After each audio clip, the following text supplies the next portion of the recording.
বন্ধুরা, তোমরা সবাই কেমন আছো? তো আশা করছি যে যেখান থেকে আমার ভিডিওটা দেখছো সবাই অনেক অনেক ভালো আছো। চলো আজকে কিন্তু তোমাদের সাথে একটা খুবই সুন্দর ব্লাউজ ডিজাইন শেয়ার করব। তো তোমরা পুরো ভিডিওটা স্কিপ না করে দেখতে থাকো। এখানে কিন্তু আমি কাটিংটা করেই নিয়েছি। তো দেখো আমি লাইলিন ও মেন ফেব্রিক দুটোই কাটিং করেছি। ফার্স্টে তোমাদেরকে আমি এবার দেখিয়ে দিচ্ছি সামনের পার্টটা কিভাবে গলা কাটিংটা করব। তো দেখো এখান থেকে কিন্তু আমি 3 পয়েন্ট করেছি, আর দেখো সোজা লম্বায় কিন্তু আমি 6 পয়েন্ট করেছি। দিয়ে এখান থেকে দেখো 3 এইভাবে করে আমি কিন্তু আগে 4 কোণা একটা বক্স তৈরি করে নিলাম। তো দেখো এবার আমি কিন্তু এখান থেকে কিভাবে আমি ড্রয়িংটা আঁকছি না, হালকা করে দেখো একটু শেপ দিয়ে দিচ্ছি। এই যে এই কোণা থেকে মিলিয়ে নিচের দিকে আনবো, তো এটা একটা ডিজাইন হয়ে যাচ্ছে। তো গলার ডিজাইনটা আমি এইভাবে করেই কিন্তু এঁকে নেব। এবার আমি এটা কাটিংটা করে তোমাদেরকে দেখাচ্ছি কীরকম শেপটা এসেছে। তো আগে আমি লাইলিনটা কাটিং করে নিলাম, নেওয়ার পরে এবার দেখো এই যে এই মেন ফেব্রিকটা কিন্তু এটা বসিয়ে সেমভাবে কাটিং করে নেব। তো সামনের পার্ট কিন্তু আমার কাটিং করা কমপ্লিট হয়ে গেল।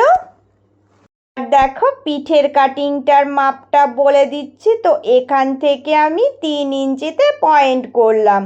দিয়ে দেখো নিচের দিকে সোজা কিন্তু আমি 4 থেকে 4.5 ইঞ্চির মধ্যে রাখবো। তো এটুকু ছেড়ে রেখে আবার এখান থেকে 3 ইঞ্চিতে পয়েন্ট করলাম। তো এখান থেকে সোজা দাগ মিলিয়ে আমি কিন্তু এটা 4 কোণা আগে একটা বক্স তৈরি করে নেব। তোমরা হাতের দিকে খেয়াল করো তো কিভাবে আমি ড্রয়িংটা আঁকছি। তো দেখো এই যে রাউন্ড শেপ দিচ্ছি, দিয়ে আমি কিন্তু ডিজাইনটা একটু অন্যরকম ঢেউ খেলানো মতো করছি। তো আগে হাত দিয়ে এরকম করে ড্রয়িংটা এঁকে নেবে, নেওয়ার পরে তারপরে কাটিংটা করবে। তো সেমভাবে কিন্তু আমি কাটিংটা করে নিচ্ছি। কাটিংটা করে নিয়ে তোমাদেরকে দেখাচ্ছি যে এটা কেমন একটা শেপ এসেছে। তারপরে আমি কিন্তু এই লাইলিনটা বসাবো মেন ফেব্রিকে। তো মেন ফেব্রিকটা সেম একই রকমভাবে কাটিং করব। তো এটা কাটিং হওয়ার পরে আরও কি ডিজাইন আমি এর ওপর দিয়ে করব পুরোটাই আজকে তোমাদের সাথে শেয়ার করব। চলো এবার কিন্তু আমি তোমাদের সাথে শেয়ার করছি কিভাবে এটা বানাবো। তো সামনের পার্টটা দেখো আমি নিয়েছি। তো এটা আমি কিন্তু মেন ফেব্রিকের সাথে আগে জুড়ে নিচ্ছি। তো এটা জোড়া হয়ে গেলে সেম যেভাবে কাটিং করি ওইভাবে আমি ছোট ছোট করে কাটিং লাগাবো। লাগিয়ে দেখো এবার সোজা করে নেব। তো সোজা করে নেওয়ার পরে আমি কি করছি সেটাও তোমাদেরকে দেখিয়ে দিচ্ছি। তো যেভাবে কিন্তু আমার গলার কাটিংটা হয়েছিল সেম সেইভাবেই কিন্তু আমি এই জড়িটা এর ওপর দিয়ে সেট করব। তো দেখো একদম এখান থেকে আমি সেট করে যেরকম ডিজাইনের শেপ দিয়েছিলাম ওই রকমভাবেই কিন্তু এটা সেট আপ হয়ে যাবে। তো দেখো সুন্দরভাবে এটাকে আমি সেট আপ করে এই ডিজাইনটা তৈরি করে নিলাম। এবার দেখো এবার কি করছি না, এবার কিন্তু আমি তোমাদেরকে এই পিঠের ডিজাইনটা শেয়ার করছি সেম যেভাবে কাটিং করেছিলাম। ফার্স্টে আমি এটার সঙ্গে এটা জুড়ে নেব। নেওয়ার পরে কি করছি দেখো না, এর কিন্তু ছোট ছোট অনেকগুলো কোণা আছে। তো প্রত্যেকটা কোণায় কিন্তু আমাকে সুন্দর করে কাটিং লাগাতে হবে। তো কাটিং লাগিয়ে দেখো আমি এটাকে সোজা করে যেরকম শেপ এঁকেছিলাম সেম কিন্তু ওই রকম শেপ হাতের সাহায্যে নিয়ে আসবো।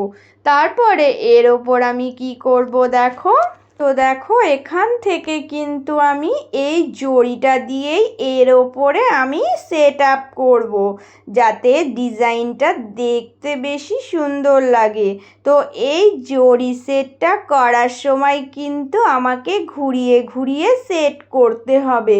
ডিজাইনের শেপটা যেরকম ছিল সেম কিন্তু ওই রকম শেপেই আমাকে এটা সেট আপ করে দিতে হবে, নাহলে কিন্তু ভালো লাগবে না। তো আমি এটা জুড়ে তোমাদেরকে দেখাচ্ছি এটা কেমন শেপ এসেছে। তো এবার দেখো ডিজাইনটা করার পর আমি এখানে আরও একটা কাজ দেব। তো এটা কি করে আঁকবো দেখো।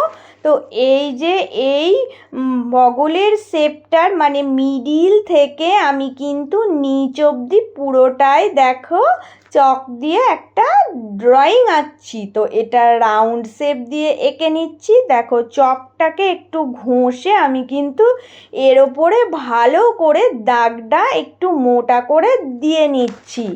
এবার একটা জিনিস তোমাদের দেখিয়ে দিচ্ছি। আমার এই দাগটা দেওয়া হয়ে গেলে আমি এটা সোজা করব, করে দেখো ওই দিকের পাটটাতেও আমাকে এই রকম দাগ দিতে হবে। তো সেটা আমি কি করব না দেখো উল্টিয়ে দেখো মিডিল বরাবর আমি কিন্তু এটা বসিয়ে হাত দিয়ে একবার আমি এটাকে চেপে কিন্তু সুন্দরভাবে দেখো এই দাগটাও ওই দিকে হয়ে যাবে। তো আমি এই দাগটা সেমভাবে দেওয়ার জন্যে এই টেকনিকটা তোমাদেরকে দেখিয়ে দিলাম। এবার দেখো এবার কিন্তু আমি এখান থেকে সুন্দরভাবে যে রেখাটা টানলাম এই রেখা দিয়েই একটা কুচি সেট আপ করবো। তার জন্য দেখো এই রকম লম্বা আমি কাপড় নিয়েছি। এই কাপড়টার কিন্তু মাপটা তোমাদের বলে দিচ্ছি, লম্বা কিন্তু অনেকটাই নিতে হবে। তোমরা নিচের ঘেরটা যতটা আছে তার থেকে ডবলেরও বেশি নেওয়ার চেষ্টা করবে। আর এই দিকের যে লম্বাটা আমি নিয়েছি ওটা কিন্তু 3 ইঞ্চি। তো এই দিকের মাপটা বলে দিলাম, এই মাপেই তোমরা একটা আগে লম্বা কাপড় কেটে নেবে। এটা দেখো সোজাসুজিভাবে আমি কিন্তু জুড়ে একটা আগে সেলাই দিয়ে নেব, কারণ হচ্ছে এই সেলাইটা দিয়ে নিলে কুচিগুলো সমানভাবে পড়বে, তাহলে কিন্তু দেখতে বেশ সুন্দর হবে আর ডিজাইনটা অনেকটাই সুন্দরভাবে তৈরি হয়ে যাবে। তো এইভাবে করে সেলাই করে এটা আমি দেখো তৈরি করে নিলাম। এবার তোমাদেরকে আমি জুড়ে দেখাচ্ছি। তো এবার দেখো এবার আমি কি করছি না এখান থেকে কিন্তু আমি দেখো প্রত্যেকটা কুচি দেব সমান করে করে, এই লাইন ধরে পুরোটাই কিন্তু আমাকে কুচিটা দিতে হবে। একদম সুন্দর করে ছোট ছোট করে কুচিটা দেবে, যতটা ভালো কুচি দিতে পারবে ডিজাইনটা ততটাই সুন্দর লাগবে দেখতে। তো এইভাবে করে সুন্দর করে তোমরা কুচিটা দিয়ে নেবে। তো পুরনো বন্ধু তোমরা যারা প্রত্যেক দিন আমার ভিডিও দেখো তো আমার পাশে আছো, তাদের জন্য রইল আমার অনেক অনেক ভালোবাসা। এবার পুরো কুচিটা আমার দেওয়া হয়ে গেছে। তো এবার তোমাদেরকে দেখিয়ে দিচ্ছি এই কুচির ওপর দিয়ে কিন্তু দেখো এখান দিয়ে এই জড়িটা আমি দিয়ে দেব, তাহলে এটা দেখতে বেশি সুন্দর লাগবে। আর ওপরে যে সুতো ফুপি ছিল ওগুলো কিচ্ছু দেখা যাবে না। তো এইভাবে করে আমি সুন্দর করে সেলাইটা দিয়ে রেখে দেব। তো এবার আমি তোমাদেরকে দেখাচ্ছি এই ডিজাইনটা কেমন এসেছে। তো দেখো কত সহজেই একটা সুন্দর কিন্তু আজকে ডিজাইন তোমাদের সাথে শেয়ার করলাম।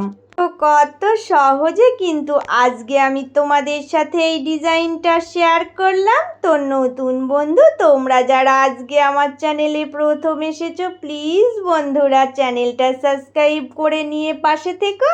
তো আমার এই ভিডিওটা আজকে তোমাদের কেমন লাগলো তোমরা আমাকে কিন্তু একটা কমেন্ট করে অবশ্যই জানাবে। বন্ধুরা তোমরা সবাই অনেক অনেক ভালো থেকো, সুস্থ থেকো। আবারও চলে আসবো অন্য কোনো ডিজাইনের ভিডিও নিয়ে তোমাদের সাথে শেয়ার করতে।